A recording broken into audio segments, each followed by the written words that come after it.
Bismillahirrahmanirrahim. Alhamdulillahi alamin. Nahmadullah ta'ala wa nashkuruh wa nusalli wa nusallim ala sayyidina Muhammadin alladhi ballagha risalah wa adda al-amanah wa nasaha al-ummah hatta atahu al-yaqin wa ala alihi wa sahbihi ajma'in. Subhanaka la ilma lana illa ma 'allamtana innaka antal alimul hakim. Rabbi shrah li sadri wa yassir li amri wahlul 'uqdatam min lisani yafqahu qawli, amma ba'd. Fa inna asdaqal hadithi kitabullah wa khairal hadi hadi Muhammadin sallallahu alaihi wasallam wa syarral umuri muhdatsatuha wa kullu muhdatsatin bid'ah wa kullu bid'atin dhalalah wa kullu dhalalatin finnar, thumma amma ba'd. Pertamanya, mari merafakkan setinggi-tinggi kesyukuran kepada Allah Subhanahu wa taala kerana dengan izinnya dapat kita meneruskan kuliah kita pada malam ini. Walaupun saya sendiri tadi isteri saya kata kalau tak ni cancelkan abang malam ni, ada sedikit perkara keuzuran, tapi alhamdulillah Allah Subhanahu wa taala mudahkan dapat hadir pada malam ini. Karamah. Alhamdulillah, alhamdulillah. Jadi insya-Allah sebelum kita memulakan bacaan dalam akidah tahawiyah, sahabat-sahabat minta ana ulas sedikit berkaitan dengan takfir muayyan ke tadi, tentang perbezaan antara bab menghukum suatu amalan sebagai kufur dan menghukum orang yang melakukannya sebagai kafir. Ini antara usul Ahlussunnah wal Jamaah. Ahlussunnah wal Jamaah tidak akan mengkafirkan siapa sahaja di kalangan ahli qiblah kecuali diketahui bahawa mereka telah keluar daripada Islam.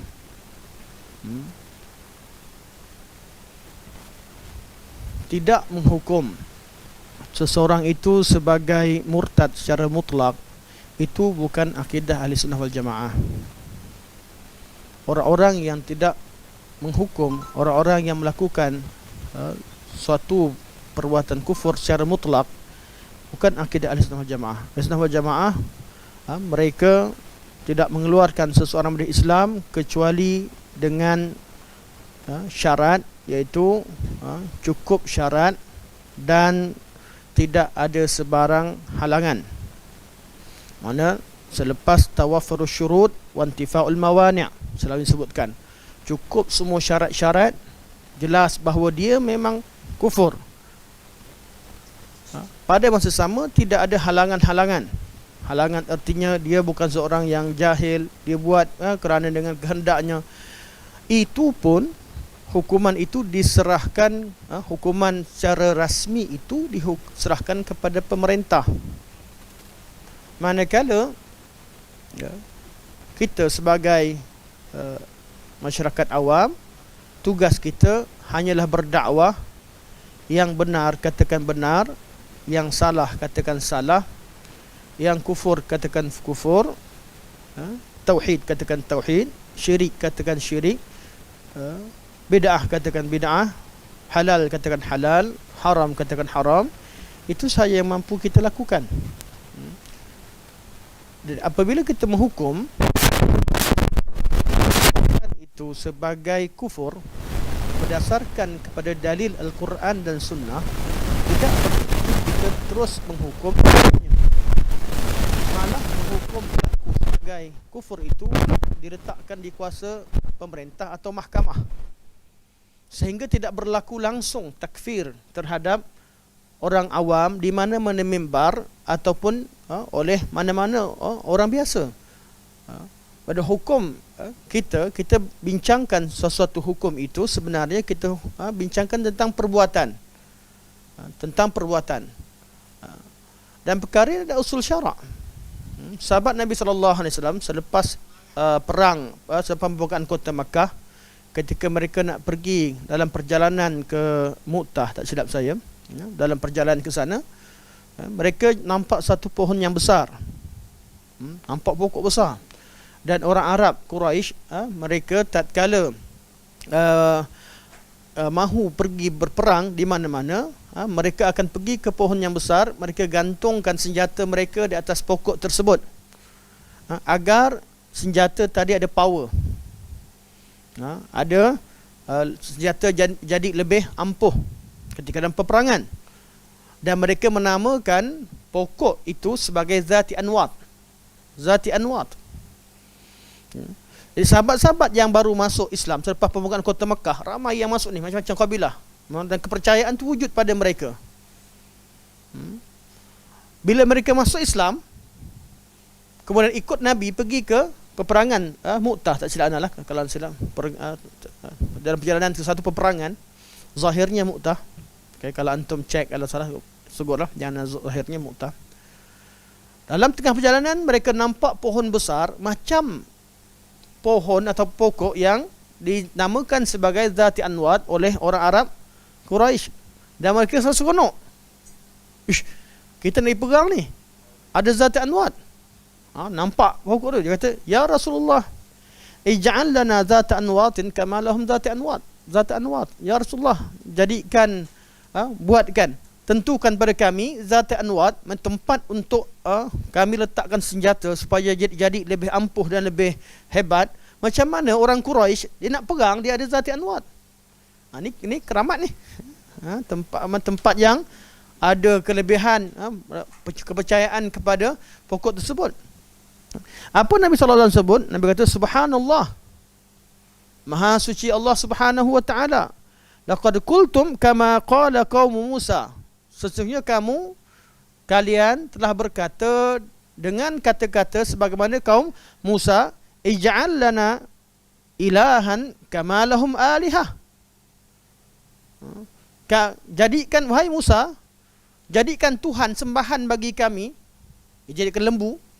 Macam mana mereka ada Tuhan sembahan? Dan ini perbuatan-perbuatan syirik. Dan Nabi samakan perbuatan tadi dengan perbuatan kaum Musa yang kufur. Jelas kisah berkaitan kaum Musa. Permintaan tadi, permintaan, walaupun ulama bincangkan tentang masalah ni, ada ulama kata sahabat belum buat baru nak minta, Nabi tegur. Tapi kita nak samakan dengan Nabi SAW ketika menghukum seseorang yang meminta sesuatu perkara yang jelas syirik. Nabi samakan, pada masa sama Nabi tidak mengkafirkan sahabat. Mereka masih berada di kalangan tentera Islam. Mereka tidak dikafirkan. Perbuatan mereka, permintaan mereka, walaupun perbuatan mereka salah, minta supaya nak melakukan satu perbuatan yang kufur, yang Nabi samakan dengan perbuatan menyembah berhala pada zaman Nabi Musa, Nabi tidak menghukumkan mereka sebagai murtad kerana mereka tidak tahu. Sebab tu Nabi SAW menerangkan hukum. Dan itulah tugas kita. Ketika kita jumpa mana-mana sahabat, kawan-kawan di kalangan saudara mara atau siapa sahaja melakukan kesalahan, tindakan kita bukan mengeluarkan mereka daripada Islam. Tindakan kita supaya mereka jaga tauhid mereka dan jauhkan mereka bersyirik dengan cara, bukan dengan paksaan. Kita tak mampu paksa. Cara kita yang kita mampu adalah menerangkan hukum bahawa perbuatan ini syirik. Nabi menerangkan pada sahabat perbuatan itu syirik, tidak bererti Nabi mengkafirkan sahabat. Nabi terangkan bahawa ini kufur, tidak bererti Nabi kufurkan sahabat. Dan banyak peristiwa yang lain. Hatta dalam bab ahkamur riddah sekalipun, hukum riddah, ulama akan bincangkan bab istitab, minta mereka taubat dulu.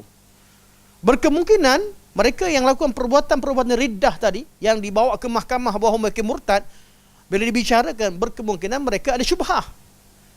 Ya, sebenarnya perlu kepada taubat, istitab. Sebab tu orang kafir yang sebenarnya dihukumkan dengan hukuman murtad, mesti dijelas di mahkamah akan pastikan bahawa tawaffur syurut, syarat-syaratnya cukup. Mana syarat cukup artinya memang dia buat betul-betul benda kafir, kufur. Dah cek, betul, confirm ni perbuatan kafir betul. Jangan dulu. Intifa'ul mawani'. Tahu ke tak tahu? Sedar tak sedar? Dengar tak orang kata kufur? Dengar. Tapi percaya tak? Tak percaya. Percaya tapi tak yakin. Ada sahaja syubhah, kita tak boleh jalankan hukum. Yang membuat keputusan adalah hakim. Manakala kita sebagai orang awam, tak ada cerita tawaffurus syurud, intifa'ul mawani', itu serahkan pada mahkamah, serahkan pada pihak berwajib. Kita hanya menerangkan tentang hukum amalan. Bukan untuk menghukum mereka, tapi untuk mengajak mereka kembali mentauhidkan Allah dengan cara yang diajarkan oleh Rasulullah sallallahu alaihi wasallam. Jadi ketika seorang mukmin menegur sahabatnya ketika mereka melakukan kesalahan, jangan tafsirkan bahawa mereka mengkafirkan.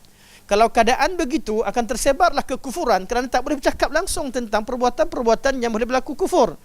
Kalau semuanya ditafsirkan bahawa mengatakan pada perbuatan ini kufur, kemudian kata dia kafir, sudah tentu tidak akan berlaku sebarang dakwah al-amr bil ma'ruf wa nahy anil munkar. Bukan amar ma'ruf nahi munkar terhadap dosa-dosa kecil saja, kemudian dosa besar dibiarkan, atau murtad, perkara yang kufur dibiarkan. Sebab itu yang menentukan suatu perbuatan itu kufur ataupun tidak, syirik atau tidak, adalah nas. Iaitu nas daripada Al-Quran dan sunnah Rasulullah sallallahu alaihi wasallam dan ijma' salafus salih, iaitu apa yang difahami oleh seluruh sahabat Nabi sallallahu alaihi wasallam. Dan perkara ini adalah satu manhaj khas untuk ahli sunnah wal jamaah. Bagi khawarij, mereka tak kenal. Yang tahu siapa buat dosa besar, kafir. Mereka akan perang, mereka mengkafirkan. Sedangkan mereka khawarij ni bukan kerajaan, personal, mereka keluar daripada pemerintah, lawan dengan pemerintah, mereka yang kafirkan. Ini kesilapan. Tidak menyerahkan urusan kepada pihak yang berwajib, orang yang sebenarnya, dan mereka menjalankan tugas pemerintah, dan akhir sekali mereka bermudah-mudah mengkafirkan. Mereka ini khawarij. Sebaliknya, yang lawan dengan khawarij adalah golongan yang dinamakan sebagai golongan murji'ah. Mereka langsung tidak mengkafirkan. Kalau orang Islam, orang Islam buat benda betul pun alhamdulillah, benda tak betul pun jangan tegur, jangan apa, maaf.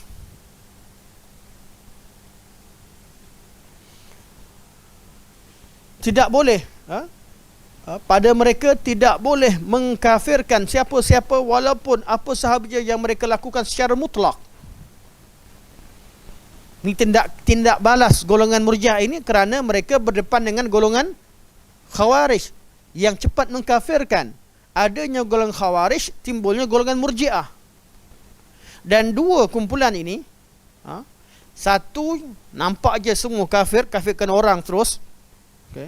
Satu lagi, semua orang tak boleh dikafirkan, walaupun amalan tak boleh, suatu amalan pun dibicarakan tak boleh. Sampai ke tahap ke murji'ah yang paling melampau, tak ada amalan yang mengeluarkan seseorang daripada tauhid. Malah mereka tauhid tu kepercayaan je. Kalau dibuat disembah berhala sekalipun, kalau hati dia yakin itu bukan Tuhan, dia kata itu belum kafir. Ini murji'ah. Murji'ah mereka sampai ke tahap ta'til, menjadikan semua amalan tidak termasuk dalam bab tauhid dan bab akidah, tidak masuk bab riddah. Tapi kelakarnya mereka bermazhab fiqh.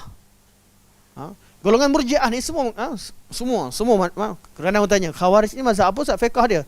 Khawarij ke murji'ah ke ni akidah punya ni. Tapi kalau masuk pada fiqh, mereka bersama dalam mazhab, kadang mazhab Syafi'i, Hanbali, Maliki dan sebagainya. Kadang-kadang mereka memang mazhab pergi pada Syiah. Pemikiran dalam bab akidah ni, kita kena tahu apa pemikiran kita dalam bab mereka dalam bab akidah. Golongan murji'ah yang kata semua amalan tak boleh jadi kufur, mereka ketika buka kitab fiqh, mereka sendiri akan baca babur riddah. Betul tak bab riddah? Kitab fiqh, kitab ataupun kitabur riddah. Kitab riddah, kitab perbuatan-perbuatan yang menyebabkan orang itu kafir. Kita akan ketemukan dalam tu semuanya berkaitan dengan amalan-amalan yang menyebabkan seorang itu jatuh jadi kafir. Kenapa dalam tauhid bincang lain, kenapa dalam kitab fiqh bincang lain? Tidak mungkin bertentangan. Mereka selarikan, akidah kita mazhab lain, fiqh mazhab lain, tak boleh. Sama je. Agama Islam ni tidak bertentangan antara satu sama lain. Memang ada amalan-amalan yang menyebabkan seseorang itu jatuh kufur. Namun menghukum itu kerjanya kepada pihak yang dipertanggungjawabkan, dan pihak yang dipertanggungjawabkan itu mereka wajib memastikan orang yang dihukum tadi cukup syarat dan intifa'ul mawani'. Manakala kita sebagai masyarakat umum, kita hanya menerangkan tentang hukum sesuatu amalan, kerja kita hanyalah kerja dakwah. Kalau kita yakin dia betul-betul kafir sekalipun, nampak dia sujud kepada berhala, dia ni memang kafir, kita secara personal jangan muamalah dengan Islam. Tapi bukan kita jadi pemerintah ajak orang kafirkan dia. Tidak. Kita mentahzir tentang dia telah melakukan satu amalan yang kufur yang perlu dijauhi. Kita secara personal, kita tak nak solatkan dia boleh, kita tak nak solatkan dia ketika dia meninggal, kita tak nak doakan sebagainya. Secara personal, secara peribadi, itu kalau bagi kita tak ada, dah cukup syarat dah, intifak mawani'. Kita tak boleh pergi halang mayat dia, jenazah dia pergi kat kubur Islam. Jangan, dia kafir ni, dia kafir. Tak boleh. Kalau jumpalah kita di tempat orang Islam yang buat amalan kufur, yang menentang agama Islam, yang caci Nabi SAW, contoh sebagai, kita kata jelas kafir ni sekali, kita tak boleh solatkan dia. Ya, tolak hadis Nabi yang secara jelas, dan juga itu pun kita tengok pada adakah kita boleh ditafsirkan dengan jahil, syubhat dan sebagainya. Tapi kalau tak ada syubhat sekalipun, kita hanya boleh beramal untuk diri kita, kerana kita bukan pemerintah. Ajaran Islam tidak mengajarkan kita melakukan huru-hara dalam masyarakat. Yang perlu ada pada kita ialah taat kepada pemerintah, sampaikan, terangkan tugas seterusnya pada pemerintah. Jadi kita tak lebih daripada sebarkan ilmu, sampaikan sunnah Rasulullah sallallahu alaihi wasallam, terangkan yang mana betul, yang mana salah. Ini sahaja tugas kita. Dan saya yakin daurah, sahabat-sahabat saya semalam buat daurah, dan saya tak dapat nak komen banyak sebab saya semalam pun saya tak sempat, sampai sekarang tak sempat nak tengok. Sahabat-sahabat forwardkan sebagai video sebagainya, saya tak sempat tengok. Jadi tak dapat nak komen lebih apa yang isi. Saya masuk semalam pun bertemu dengan tetamu kita itu pun waktu hujung-hujung. Tak dapat nak tahu perbincangan secara detail. Jadi saya mohon maaf kalau nak komen pasal tu. Tapi komen kalau soalan berkaitan dengan beza antara takfir muayyan dengan takfirul fi'il atau takfirul am atau takfir atau fi'il, itu satu perkara yang maklum dalam manhaj Ahlussunnah wal Jamaah. Sebab tu Ahlussunnah tidak bermudah-mudah mengkafirkan siapa sekalipun, walaupun dia sebagai ahlul kabair, orang yang sentiasa buat dosa-dosa besar, kita tak boleh kafirkan kecuali dengan cukup syarat tadi. Tapi meyakini kekufuran perbuatan itu wajib, dan meyakini bahawa dia buat itu cukup syarat dia jadi kafir itu wajib. Tapi atas dasar berjaga-jaga, kita tak boleh kafirkan dia secara mutlak begitu saja. Perlu kita serahkan kepada ahlinya untuk jaga maslahah untuk diri kita. Kita boleh beramal dengan apa yang kita yakini, namun bukan untuk kita buat huru-hara dalam masyarakat. Jelas insya-Allah. Silakan.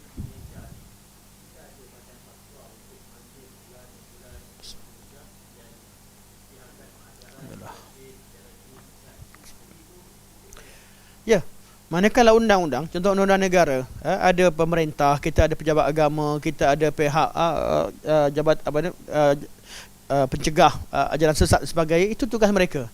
Jadi mereka untuk kitab fiqh begitulah hukumnya sampai bertahap mengkafirkan. Kalau tak ada kuasa pada mereka dari segi undang-undang negara, terpaksa bab ini hanya berbaki adalah dakwah. Jadi kita jumpa siapa sekarang pun dakwah. Bab yang tertutup, yang tak dapat kita amalkan, kita tak ada jihad. Pemerintah tak isytiharkan jihad. Jangan suka-suka pergi jihad dan sebagainya, kerana pemerintah tidak isytiharkan jihad. Bab takfir, kita tak boleh takfirkan kerana pemerintah tidak ada dasar itu. Jadi beberapa bab yang kita tahan diri daripada melakukannya kerana memang tugas itu adalah tugas pihak berkuasa, bidang kuasa mereka, dan di segi undang-undang negara bidang kuasa mereka diterhadkan. Maka kalau nak berjuang, berjuanglah untuk tegakkan hukum dalam hukum tersebut. Sokonglah mana-mana yang orang-orang yang berjuang menegakkan hukuman Islam. Itu yang mana kalau kita inginkan supaya hukuman dijalankan, saya bukan kempen ada saya tak kempen kepada mana-mana parti, tapi mana kalau nak ubah ikut kemampuan di sana. Jadi kata tinggal kita sebagai orang awam tetap bidang kita adalah amar ma'ruf nahi mungkar, dakwah dan irsyad sesama kita supaya umat Islam terpelihara agama. Dan yang lebih kita mahu menerangkan tentang berkaitan dengan syubhah-syubhah yang kita syubhah kuburiyin seperti mana yang didaurahkan semalam, kerana cinta kita kepada orang-orang awam yang inginkan kebaikan. Mereka korbankan duit yang banyak. Saya kenal sebahagian dari, saya tak kenal lah, kenal kawan atas kawan. Kawan tu cerita tentang kawan dia sanggup tak pergi umrah dulu, pergi kepada kubur fulan dan fulan dulu dan sebagainya. Lepas tu nanti kumpul duit balik baru pergi umrah. Ada yang begitu. Kita rasa sayang. Hadis Nabi la tushaddur rihal ila thalathati masajid. Jangan kamu kumpulkan pakaian ikat di belakang kamu musafir jauh-jauh untuk beribadah kecuali kepada 3 masjid. Ditinggalkan. Itu kalau ziarah tu ziarah syar'i, ziarah cara yang betul. Mana bermusafir kerana melakukan suatu amalan, suatu tempat amalan yang betul sekalipun, dia tidak mendapat apa-apa kelebihan lebih pada yang lain. Kita berazam untuk solat di masjid, contohnya di Afrika. Kita pergi sana berazam, kumpul duit 10,000 nak beli tiket dan juga perbelanjaan kita nak solat di masjid di Afrika. Solat di sana sama macam solat ke masjid kampung kita. Betul tak? Dan Islam kata kalau nak betul-betul pergi jauh, tuju 3 masjid ni. Pergi Masjidil Haram, Masjidil Nabi atau Masjidil Aqsa. Kalau nak berbaloi, mana duit dihabiskan, tenaga dihabiskan untuk bermusafir, pergi ke 3 tempat. Itu yang benar yang betul. Apatah lagi kalau ziarah tadi, ziarah yang mengandungi amalan-amalan kufur atau syubhah, atau dekat dengan kekufuran. Paling kurang bid'ah. Paling kurang bid'ah, amalan-amalan yang tidak diajar oleh Rasulullah sallallahu alaihi wasallam. Sebab tu saya masih lagi bersama dengan sahabat-sahabat, daurah yang kita adakan semalam sangat wajar diketengahkan, dan saya yakin tak ada seorang pun daripada panel mengkafirkan seorang pun daripada orang Islam daripada daurah yang dilakukan semalam. Hanya menerangkan tentang amalan. Yang berbaki bincangkan tentang amalan tersebut secara ilmiah. Itu saja. Wallahu a'lam.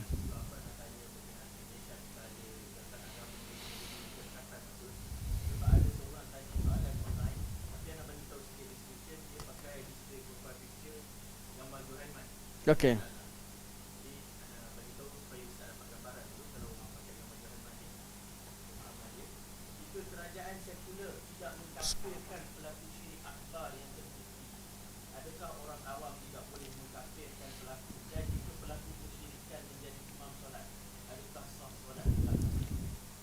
Okey, untuk personal, anda rasa bahawa dia melakukan syirik, tak sah, anda tinggalkan solat di belakang dia secara personal.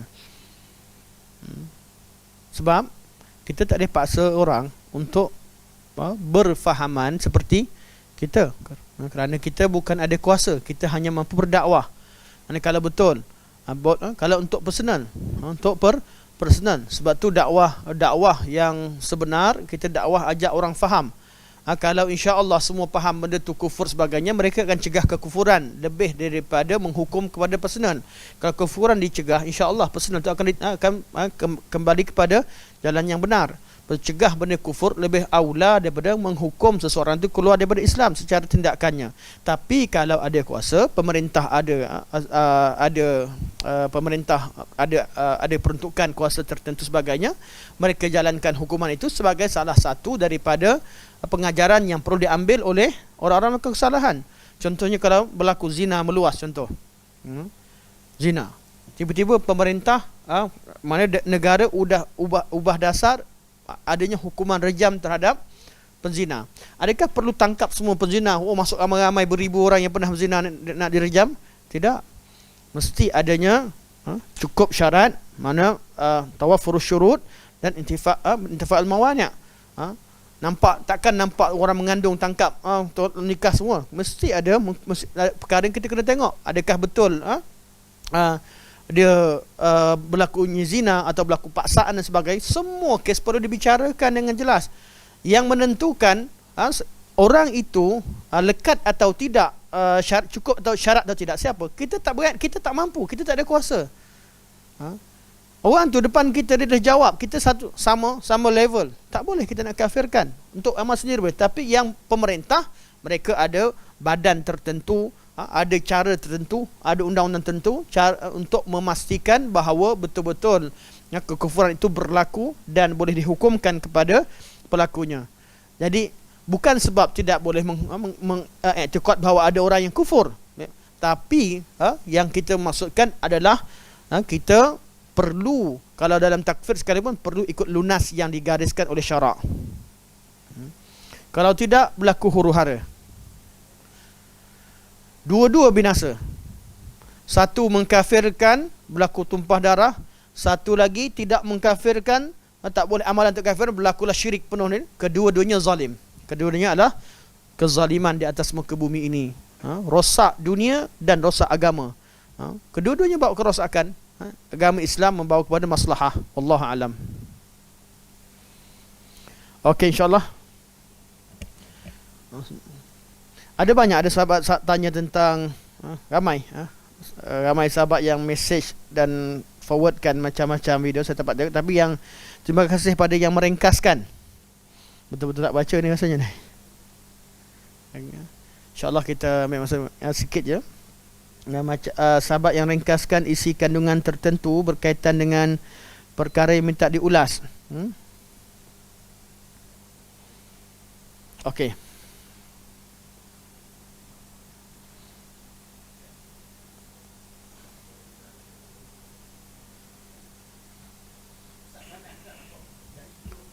Sebab dia insya-Allah sebagai peluang tu kira okeylah sikit insya-Allah.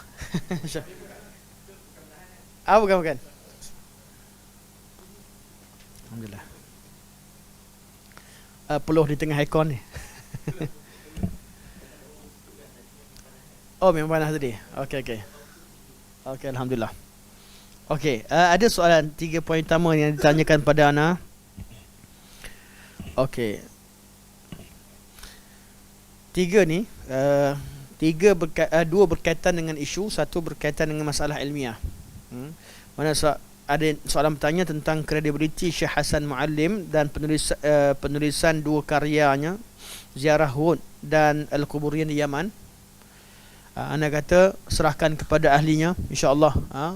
Ustaz-ustazah daripada Yaman lebih kenal, dan biar mereka yang akan jawab. Yang kedua, rad terhadap terhadap hadis Malik Dar dan pandangan para ulama terhadap istighatsah. Okey, ana jawab secara ringkas apa yang disebutkan oleh ulama. Bukan ana tak sempat lagi, tak sempat lagi untuk cek satu persatu berkaitan dengan masalah. Walaupun hadis ini hadis yang ma'ruf, insya-Allah kita boleh jawab secara ringkas. Yang ketiga, apakah mazhab Isa Muhajir yang sebenar? Ini juga serahkan pada asatizah Yaman yang mengenali dan mengetahui isu. Dan ana jujurnya, ana memang bab kubur di Yaman, walaupun diminta untuk ana ulas, ana takkan ulas kerana ana tak pernah sampai ke Yaman, tak pernah sampai ke situ, dan tokoh-tokohnya juga kita tidak tahu. Dan yang ana tahu, amalan beristighatsah dengan orang kubur itu satu perkara yang menyalahi hukum syarak, dan perbuatan tersebut perbuatan kufur. Perbuatan kufur, atau dengan bahasa yang lebih sedap untuk kalau dihukumkan, membawa kepada kekufuran. Okey.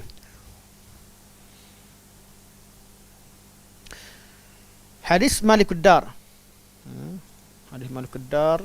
Sekejap, ana rasa ana pernah tu.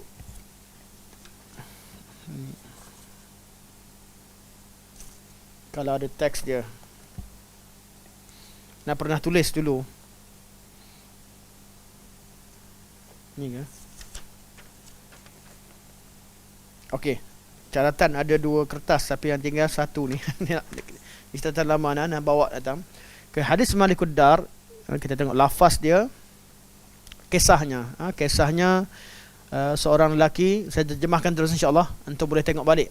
Saya nampak hadis dia dah makruf dah, ada kat mana-mana, cuma saya bagikan lafaznya, cerita kisah secara ringkas. Seorang lelaki datang ke kubur Nabi sallallahu alaihi wasallam. Okey, diriwayatkan oleh Ibnu Abi Syaibah, saya baca pada awal. Beliau telah berkata telah menceritakan kepada kami Abu Muawiyah, iaitu Ad-Darir, Abu Muawiyah Ad-Darir, daripada Al-A'mash, daripada Abi Salih, daripada Malik Ad-Dar. Beliau berkata, seorang lelaki pada zaman Sayyidina Umar Al-Khattab datang ke kubur Nabi sallallahu alaihi wasallam dan berkata, ya Rasulullah, istasqi li ummatik.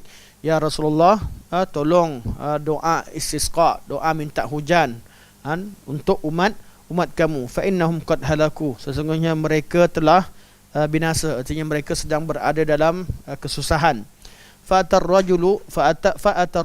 rajula fil manami, maka Nabi pun datang jumpa lelaki ini dalam mimpi. Faqila lahu, maka Nabi berkata kepadanya, iti Umar fa'akrihu salam, pergi jumpa dengan Umar, sampaikan salam kepadanya.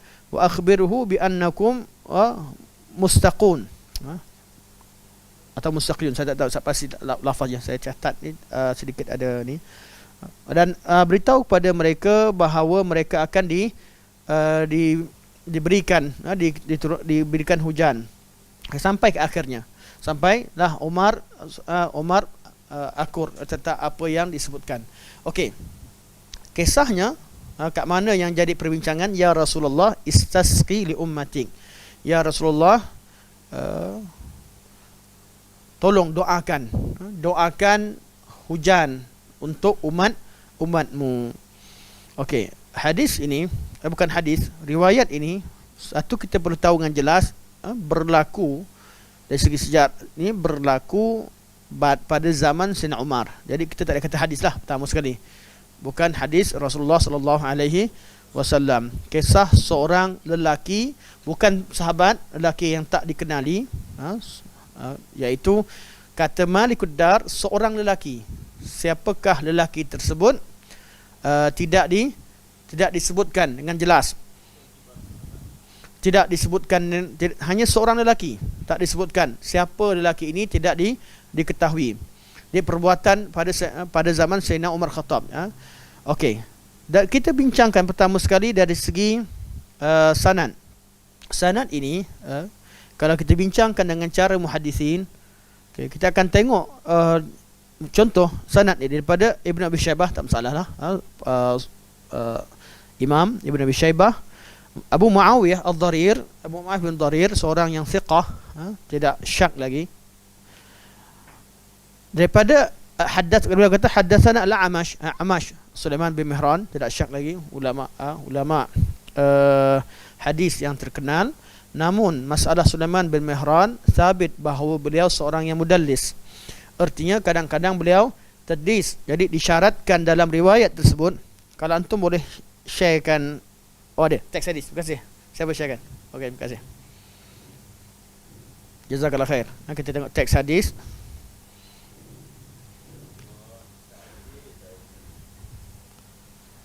Okey,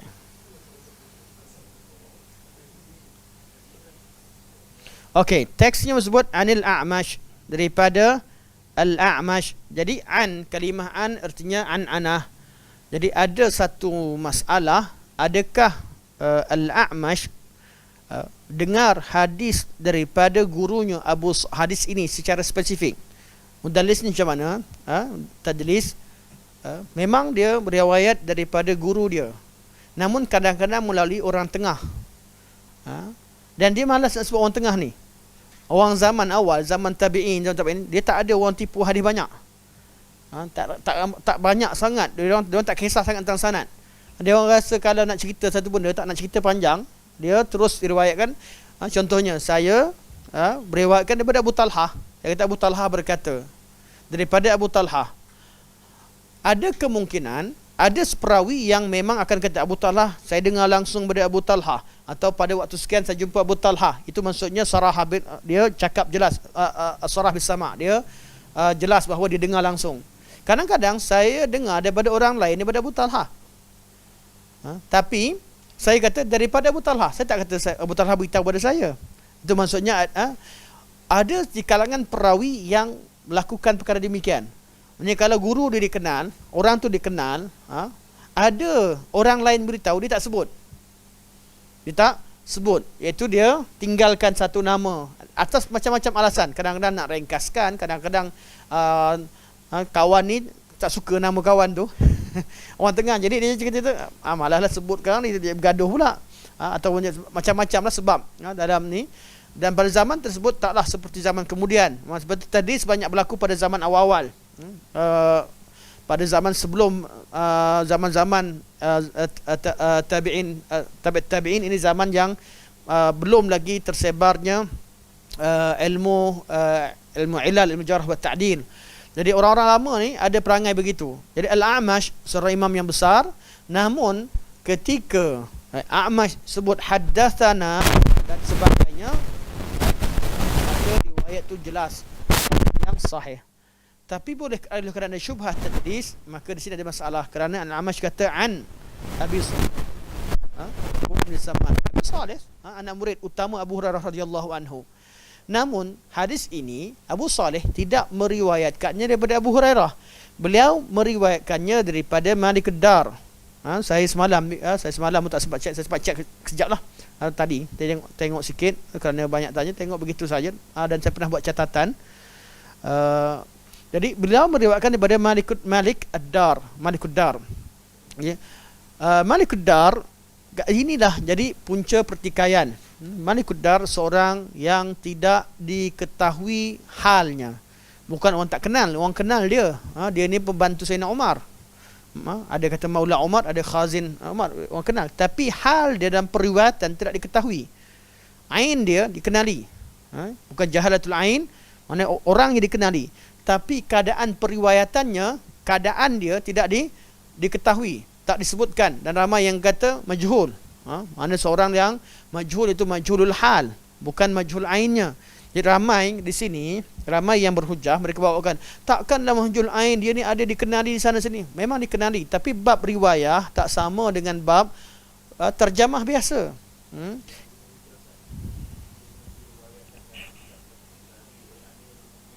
Cantik. Saya baru rujuk. Tengok sekali imbas, tapi saya tak sempat baca. Tapi saya tengok apa yang sebab Syekh Albani dan rujuk pada Fathul Bari. Tapi secara saya dalam handset lah, sebab saya Fathul Bari tak ada saya datang pada rumah yang di sini tak ada kitab Fathul Bari. Tadi saya ingatkan datang awal sikit nak tengok Fathul Bari kat sini. Okey. Bab tapi tajuk dia kata bab talabul tajuk dia, teks dia maknanya Ibnu Hajar dalam bab memohon imam melakukan solat istisqa bila berlakunya kemarau. Bukan tajuk istisqa minta dengan ni, tajuk tu berkaitan dengan tajuk tersebut. Okey, sebelum kita pergi kepada lebih detail, Malik ad-Dar seorang yang dipertikaikan personalnya, majhul, artinya tak diketahui. Yang mentausikkannya hanyalah beberapa dia ada khilaf sikit. Sebab Ibn Hibban memasukkannya dalam kitab As-Siqat, orang yang siqah. Tapi manhaj Ibn Hibban, siapa sahaja yang beliau tak jumpa orang jarah dia, beliau kata siqah. Siqah di sisi Ibn Hibban adalah tidak ada jarah. Sedangkan ulama hadis siqah adanya tausik. Bila ada orang kata dianya siqah, sebab bab periwayatan tak sama dengan bab personal, bab pribadi. Sebab tu al-imam, sebahagian daripada imam, contohnya ada Imam Abu Hanifah rahimahullah, beliau seorang imam yang hebat dalam bab fiqh dan dalam bab banyak perkara, namun dalam bab periwayatan hadis beliau dhaif. Betul, nak bezakan bahawa bab hadis ni yang dikatakan thiqah bukan merujuk kepada peribadi orang itu sahaja. Malik ad-Dar tidak diketahui keadaannya. Ramai yang kata tak ketahui, ada yang kata dia adalah orang yang ditugaskan oleh Sayyidina Umar untuk jaga Baitul Mal. Jadi amanah, kita bincang bab amanah, kita cerita bab hadis, kesahihan dan kekuatan dalam hadis. Malik, okey, jadi masalah kepada Malik ad-Dar. Dan saya cuba rujuk dululah ya, perkara ni yang catatan ni yang sebenarnya bila dia rujuk, betul lah apa dia kata Syalbani rahimahullah, Ibnu Hajar Al-Asqalani tidak mentashihkan riwayat ini. Ibnu Hajar hanya mentashihkan daripada Ibnu Abi Syaibah sampai kepada Abi Saleh. Kata Imam Ibnu Hajar rahimahullah, kalau antum jumpa tempat dia nanti, kata di hadis asar ini disebutkan oleh dikeluarkan oleh Ibnu Abi Syaibah dengan isnad yang sahih sampai kepada Abi Saleh daripada Malik Dar. Artinya sampai Abi Saleh itu adalah sahih. Daripada Malik Dar dan perbincangan Malik Dar, kalaulah cara penggunaan bahasa ulama hadis, kalau sahih sampai Malik Dar itu pun sahih, dia kata riwayat Ibn Abi Syaibah mengeluarkan riwayat yang sahih daripada Malik Dar. Dia tak kata daripada Saleh, daripada Malik Dar. Bila didahulukan perawi sebelumnya, pasti ada perbincangan. Siapa saya belajar hadis tahu, kalau satu sanad mana direngkaskan kemudian diletakkan perawi bukan pada sahabat, ada tabi'in atau tabi'in sebelumnya, sanad itu ada perbincangannya. Jadi Ibnu Hajar tidak mentausikkan, tidak mensahihkan riwayat ini. Begitu juga bagi yang mengatakan sahihul isnad secara zahir. Okey, jadi masalah pertama pada sanad, pada riwayat ini, kisah ini pertama al-amash tadlis. Ada kemungkinan, tidak semestinya semuanya tak ditolak, ada kemungkinan. Yang kedua, Malik Ad-Dar, ini masalah yang besar, majhul, seorang yang majhulul hal, bukan majhulul ain. Yang ketiga, riwayat hadis ini berbeza, illah yang ada kemungkinan untuk disyaki. Dari segi ada yang katakan riwayat ini riwayat yang muttasil daripada Nabi sallallahu alaihi wasallam, ada yang riwayatkan secara mursal, muttasil sampai kepada Umar. Ada kata dia riwayat secara mursal tak sampai kepada Umar dari segi periwayatannya. Dan ini yang saya tuliskan kat sini, dan banyaklah. Manakala yang mengatakan dia majhul, Ibn Abi Hatim, Al-Mundhiri, Al-Haythami, ramai ulama termasuk Al-Imam Tabari, dalam beliau menukilkan kalam Haythami bahawa tidak dikenali. Jadi situ dari kisah sanad. Dari hadis kita tengok sanad, lepas sanad tengok pada matan. Tak semua yang sahih isnad matannya sahih. Mana kritikan matan, yang mana kita dalam kitab Manar Munif kita belajar, Manar Munif dulu Dr. pernah bincang tentang ni. Matan disyaratkan tidak ada syaz, ada illah. Matan disyaratkan tidak ada nakarah. Matan ini ada nakarah, mungkar, ada nakarah, benda yang kita sepelik. Umar Al-Khattab radhiyallahu anhu, beliau orang yang diriwayatkan pada beliau ketika berlaku kemarau, ni kisah kemarau pada zaman Sayyidina Umar Al-Khattab. Beliau kata, dahulu ketika Nabi hidup, kami bertawasul dengan Nabi SAW. Selepas Nabi wafat, kami pergi bertawasul. Kami datang bertawasul dengan bapa saudara Nabi SAW, iaitu Al-Abbas. Betul tidak ini? Ini sahih, jelas. Dan kisah ini, Sayyidina Umar tak pergi tawasul dengan mana-mana orang soleh yang ada, seperti mana biasa. Dan Sayyidina Umar seolah-olah tak tahu cara istisqa. Tunggu orang ni bermimpi dulu, dijumpa, dia cakap, dia pergi kat kubur Nabi, minta istighasah dengan kubur Nabi, mimpi datang, baru jumpa Sayyidina Umar baru buat sebagainya. Ini satu benda yang pelik, nakarah. Sebab berlawanan dengan kisah Umar yang lain. Begitu Sayyidina Umar bin Khattab radhiyallahu anhu, seorang perawi, seorang sahabat yang sangat detail dalam menerima hadis. Abu Musa Al-Ash'ari datang jumpa Sayyidina Umar Al-Khattab, cerita tentang hadis bahawa kena minta izin 3 kali. Mana bagi salam, minta izin. Lepas tu kalau orang tak jawab, kali kedua. Kali ketiga orang tak buka pintu, orang tak benarkan, baliklah. Umar keluar rumah tak nampak Abu Musa. Abu Musa amalkan macam tu. Panggil Abu Musa, jumpa Abu Musa kata, aku dengar Nabi kata macam tu. Umar kata, stop.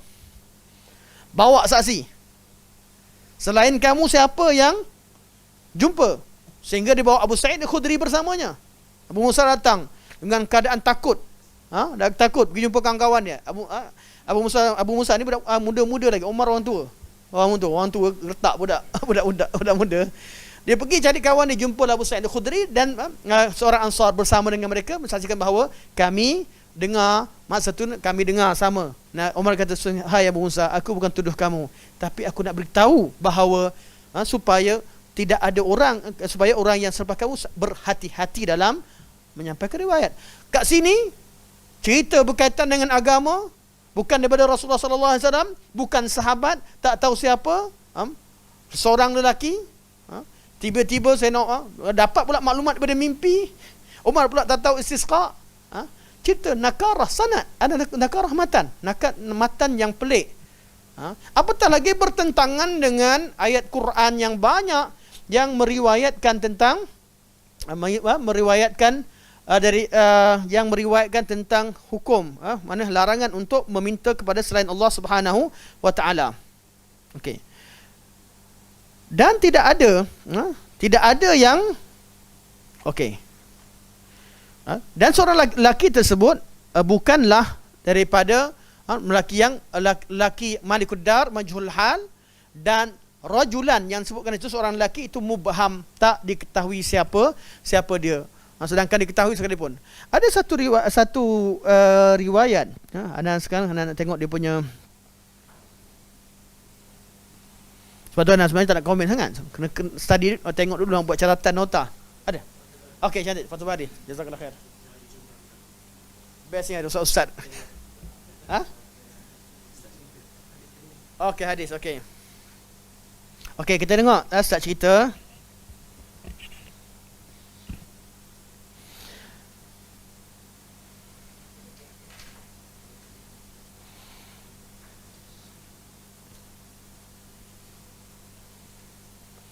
Okey. Sanadnya semua hadis yang disebutkan berkaitan istisqa, semua Umar istisqa. Sampailah pada, sebab tajuk dia pun berkaitan dengan kat belakang. Okey, ni bab, ni tajuk Ibnu Hajar. Kata Ibnu ke tajuk Bukhari.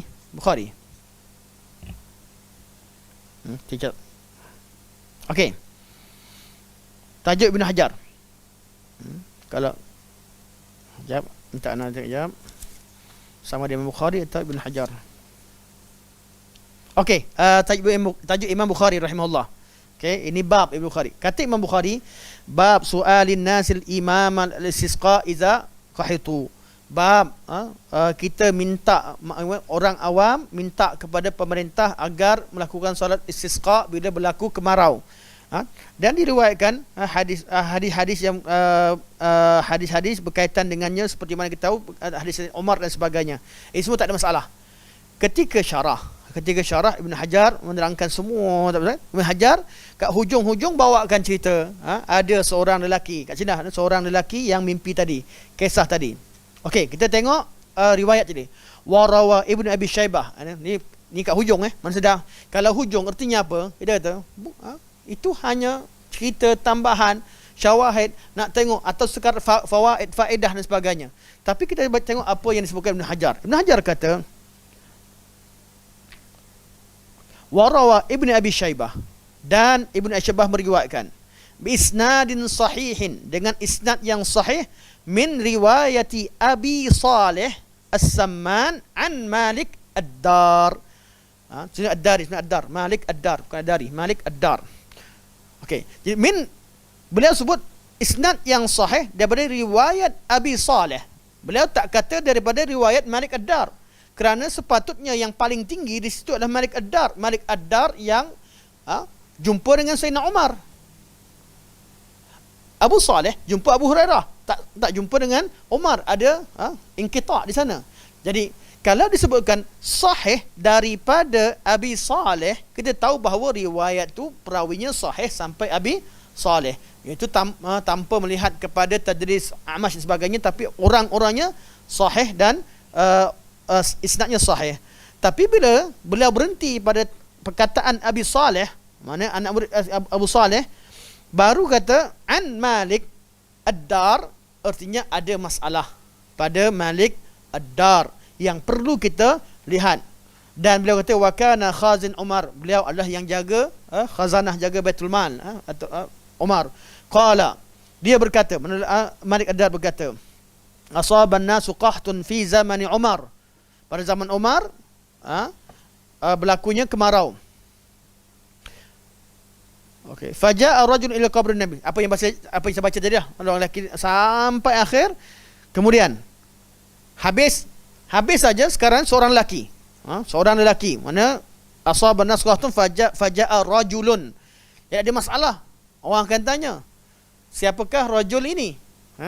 Maka beliau kata Ibn Hajar, waqad rawa Saifun fi fil futuh.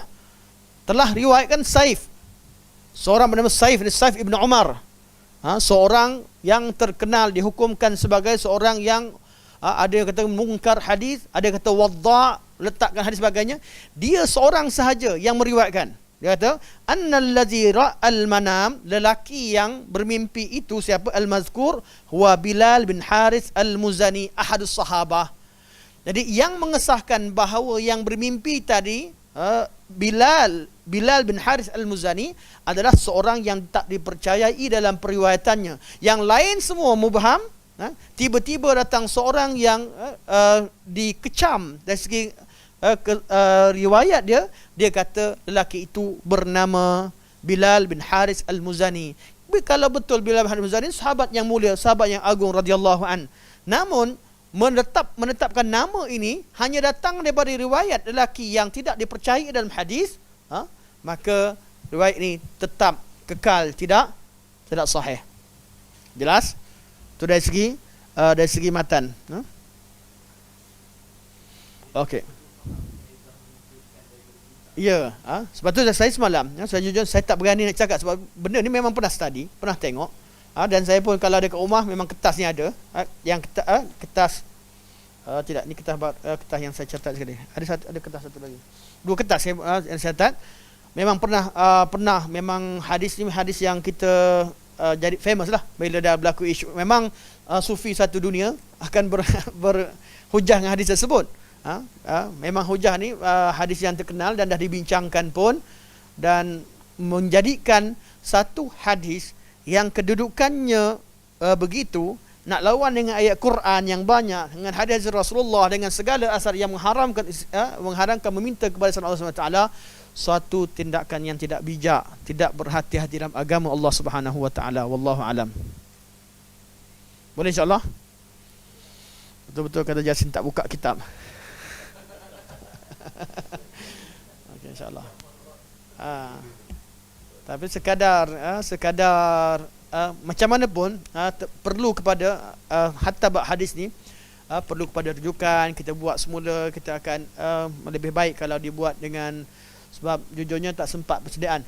Ana bila sahabat kita, beberapa orang sahabat bagi beri, ana confirm akan ditanya juga. Jadi terpaksa cari kertas, apa yang tak jumpa kertas ana tulis sikit. Lepas tu cari kertas jumpa, mana terjatuh dalam keadaan ni jadi kelang kabut sikit. Sepatutnya tak nak ulas, tapi nak fahamkan hadis ni bukanlah hadis yang bila di kalangan asal tidak tak nak ulas, bukan sebab kita tak pandai, tak boleh nak ulas, tapi bila ditanya secara spontan solusi tentang hadis begitu detail, perlu kepada masa untuk tengok balik sumber, kerana takut kita salah menyampaikan maklumat.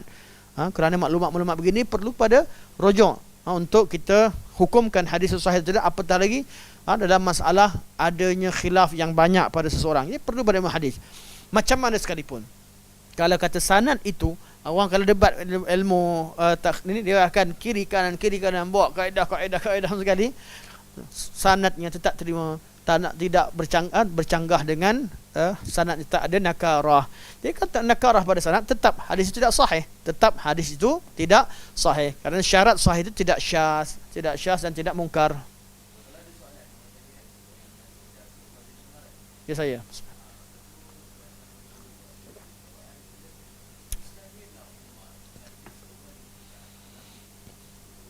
Amanah dalam harta, siqah dalam riwayat, hafalan, tengok pada dhabt dia, bukan pada. Sebab itulah kita bila kata Imam Asim, Abu Hanifah, atau beberapa hatta al-Waqidi, Waqidi wadha', Tapi dalam masalah sirah masih lagi ulama merujuk kepada waqidi pada setengah keadaan.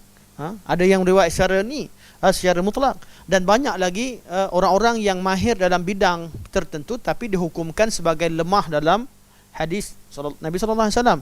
Sebab tu bila seorang perawi itu kita katakan dhaif ataupun kita kata matruk atau sebagainya, atau dia kata fahishul ghalat, maknanya dia banyak sangat salah, bukan bererti kita hukumkan dia ni orang tak ada nilai, tak. Dalam hadis, dalam periwayatan, tapi dari segi peribadi dia mungkin seorang yang saleh, orang yang baik, atau imam dalam bidang yang lain dan sebagainya. Hadis, dalam bab usul hadis kita tengok kepada keadilan agamanya dan bagaimana dhabt dia dalam macam mana dia hafal.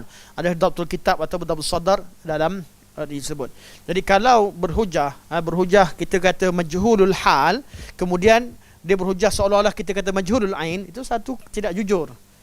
Bukan majhulul ain, orangnya dikenali. Khazin Umar dikenali, disebut dengan riwayat, tapi majhulul hal dalam bab riwayah, hal keadaan dia. Kalaulah kata majhul, kalau sekat kenal siapa orang tu jadi thiqah, semua dalam kitab hadis tu thiqah. Semua diterjemahkan. Semua perawi-perawi dan kitab hadis ad-du'afa dikenali orangnya apa sebagainya. Kalau cukup kenal orangnya amanah baik, jadi thiqah. Jadi ini satu manhaj yang tidak betul, tidak tepat. Dalam bab hadis kita bukan tengok thiqah pada bab dia ni amanah dalam bab tertentu, jaga Baitul Mal dan sebagainya. Kita tak hukumkan agama dia, kalau agama baik mesti baik, tak. Dalam bab hadis kita berhati-hati kekuatan hafalan dia, macam mana riwayat dia, dan yang lebih lagi miqdar riwayat dalam kitab Tabrani dalam bab yang lain ditolak riwayat-riwayat dalam hadis-hadis yang lain. Bukan sahaja dalam dengan alasan majhulul hal. Keadaan dia tak diketahui. Keadaan dia dalam periwayatan tidak diketahui, dia majhul. Kecuali yang mensiqahkan seperti Ibn Hibban. Ibn Hibban, manhaj beliau, kalau orang kita tak tahu keadaan dia, beliau kata, terima je lah. Kecuali orang kata, dia ni tak boleh. Mesti kata tak boleh. Ulama lain kata tak. Bab hadis tausiq, orang kata dia ni diterima, baru diterima. Kerana hadis dasarnya berhati-hati, bukan husnuzan.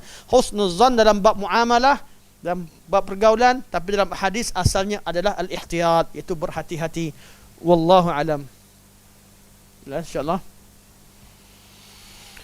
Okey, insyaAllah sampai sini saja. Subhanakallah wa bihamdika asyhadu an la ilaha illa anta astaghfiruka wa atubu ilaik. Wa sallallahu ala sayyidina Muhammad wa ala alihi wa sahbihi wa baraka wa sallam. Walhamdulillahi rabbil alamin. Wassalamualaikum warahmatullahi wabarakatuh.